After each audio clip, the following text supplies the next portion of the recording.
बिस्मिल्लाहिर्रहमानिर्रहीम। अस्सलाम वालेकुम। हम कंपनीज को देख रहे थे कि जॉइंट स्टॉक कंपनीज क्या होती हैं। पब्लिक लिमिटेड कंपनी को हमने देखा था। अब हम प्राइवेट लिमिटेड कंपनी को देखते हैं कि इसकी प्रिविलेजेस क्या होती हैं, इसके एडवांटेजेस क्या हैं और डिसएडवांटेजेस क्या हैं। जैसे मैंने पहले डिस्कस किया था, private limited company is a company which can be started and registered by the two members. This is a minimum requirement and the private company suits the persons who wish to avail of the merits of limited liability and also keep the business as private as possible.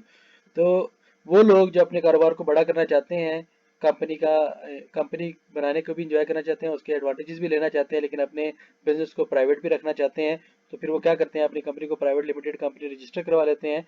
So private limited company normally family affairs होते हैं, family business होते हैं।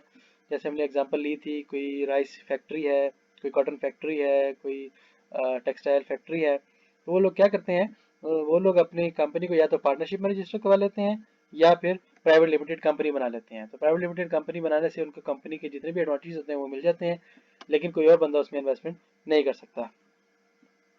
So main privileges of the private limited companies are as follows. So it can be found by two members and shall not exceed 50. Minimum दो लोग मिलके इसको बना सकते हैं और ज़्यादा से ज़्यादा 50 लोग। ठीक है। There are restrictions on filing the prospectus adjustments in lieu of the prospectus with the registrar. अगर आपने partnership limited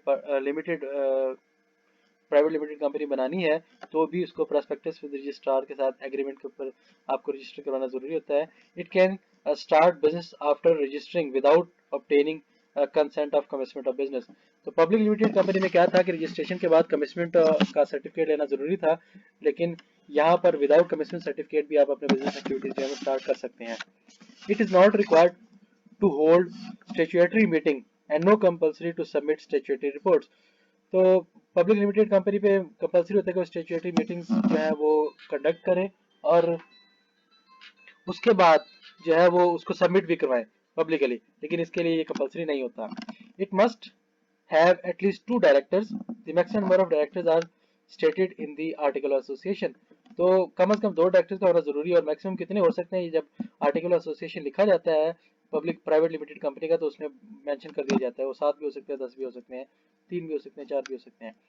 The directors can receive loan without the approval of the government। तो जो डायरेक्टर्स हैं वो लोन ले सकते हैं, direct government की अप्रूवल उसके लिए जरूरी नहीं होती। For holding a meeting there should be at least two members to make a quorum. तो कम से कम दो लोगों का होना जरूरी है। जितने भी बोर्ड ऑफ डायरेक्टर्स में से दो लोग भी अवेलेबल होंगे तो मीटिंग कंडक्ट हो जाएगी, क्योंकि किसी भी टाइप की अप्रूवल चाहिए उनको प्राइवेट लिमिटेड कंपनी के अपने इंटरनल मैटर्स की, तो दो लोग मिलकर भी कर सकते हैं।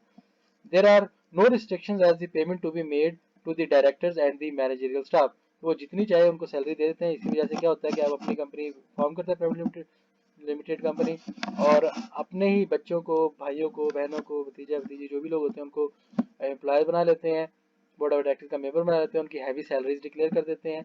तो वो क्या होता है कि आपका जितना प्रॉफिट है वो आपस में तकसीम हो जाता है।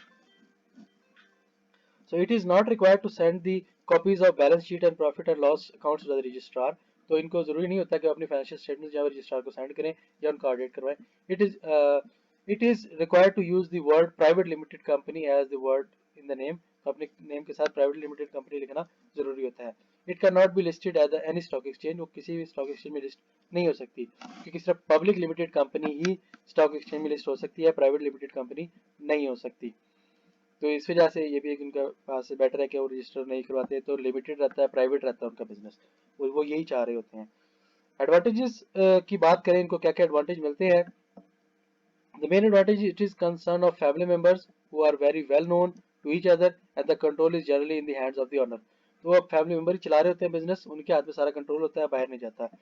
There is greater flexibility in regards to the management and conduct of business. वो सारी मैनेजमेंट अपने पास ही होती है, जो करना चाहे कर सकते हैं, बिजनेस जहाँ पर करना चाहे कर सकते हैं, एक्सटेंड करना है, वाइड अप करना है, वो उनके कंट्रोल में होता है। It is not required to hold a statutory meeting और फाइल अ स्टेचुटरी रिपोर्ट। तो ना तो स्टेचुटरी मीटिंग कॉल करना जरूरी है, ना ही उसकी रिपोर्ट रखना जरूरी है, ना उनकी फाइलिंग करना जरूरी है। That is open for them. A private limited company is not required to have more than two directors.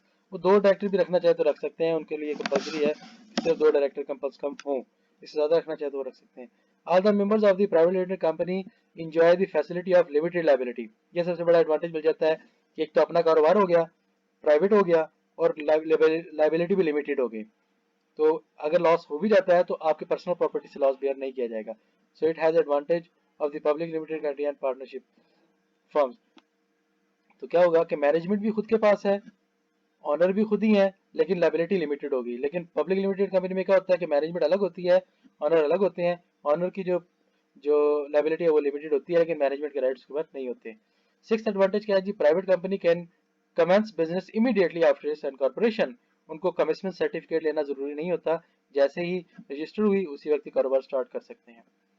अब डिसएडवांटेजेस की बात करें तो the restrictions imposed under the section 225 of the ordinance are regarded disadvantage of the private company as compared with the public company. The restrictions or the disadvantages are as under: it restricts the rights to transfer of share by its article. वो transfer of share नहीं कर सकते, ठीक है। Public limited company तो जो चाहता है अपने शेयर बेच दे, नए शेयर खरीद ले, लेकिन ऐसा यहाँ पर ऐसा नहीं होता। The number of members in the private company cannot exceed 50 in any case. तो प्राइवेट लिमिटेड कंपनी में मैक्सिमम जो लिमिट है मेंबर्स की वो 50 है। A private company cannot issue prospectus to public or can file a statement in lieu of prospectus. तो वो public prospectus, public statement जो है वो कोट नहीं कर सकते। Then the share cannot be quoted on stock exchange. तो वो स्टॉक एक्सचेंज में अपने शेयर भी नहीं बेच सकते। तो these are the disadvantages of private limited company. शुक्रिया, धन्यवाद एंड थैंक यू। इससे रेलेवेंट कोई भी इशू, कोई भी प्रॉब्लम है तो आप इस वीडियो के कमेंट सेक्शन में कमेंट कर सकते हैं, आपको टाइमली रिस्पॉन्ड किया जाएगा। Thank you again.